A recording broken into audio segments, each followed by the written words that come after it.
Social media platform Instagram પર tiger Shah Tauseef ટાઈગરના નામે account ધરાવતો અને મૂળ અંકલેશ્વરના દડાલ ગામના વતની તોસીફ હનીફ 5 ભાઈઓ દ્વારા ઇસ્લામ ધર્મની પવિત્ર પ્રથા કુરબાની તેમજ પૈગંબર હઝરત ઇબ્રાહીમ અલૈહિસ્સલામ અને હઝરત ઇસ્માઇલ અલૈહિસ્સલામના પવિત્ર ઇતિહાસ અંગે અત્યંત અશોભનીય અને વિવાદાસ્પદ ટિપ્પણી કરવામાં આવતા સમગ્ર મુસ્લિમ સમાજમાં ભારે આક્રોશ ફાટી નીકળ્યો છે. તોસીફે પોતાની ઇન્સ્ટાગ્રામ સ્ટોરી પર એક વિવાદિત વિડીયો શેર કરતા જણાવ્યું હતું કે કુરબાનીનો સાચો અર્થ ત્યાગ અને પ્રાણીઓને બજારમાંથી ખરીદી લાવીને કુરબાની આપવી એ સાચો ત્યાગ નથી. જો સાચી કુરબાની આપવી હોય તો પોતાના બાળકોની આપો.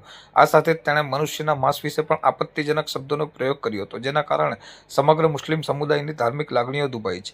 આ ઘટનાના વિરોધમાં સોશિયલ મીડિયા પર પણ તીવ્ર પ્રતિક્રિયાઓ વહેતી થઈ છે. ધાર્મિક લાગણી દુભાવવાના આ ગંભીર મામલે અંકલેશ્વર શહેરના મુસ્લિમ સમાજના આગેવાનો શરીફભાઈ કાનુગા, બખ્તિયાર પટેલ ઉર્ફે બક્કો અને શાહિલ ઝઘડિયાવાલા તેમજ એડવોકેટ રઈસભાઈ સુફીના માર્ગદર્શન હેઠળ સમાજના અન્ય અગ્રણીઓ અને યુવાનો મોટી સંખ્યામાં અંકલેશ્વર શહેર પોલીસ મથકે દોડી ગયા હતા, જ્યાં તેમણે પોલીસ ઇન્સ્પેક્ટર પીજી ચાવડાને લેખિત રજૂઆત સુપ્રત કરી હતી. આ રજૂઆતમાં ઇસ્લામ ધર્મ અને પવિત્ર પ્રથાઓનું અપમાન કરનાર તોસીફ હનીફ 5 ભાઈઓ સામે કાયદેસરની કડક કાર્યવાહી કરવા, તેનો પાસપોર્ટ જપ્ત કરવા અને તેની સામે ગુનો નોંધી સખત પગલાં ભરવાની ઉગ્ર માંગ કરવામાં આવી છે.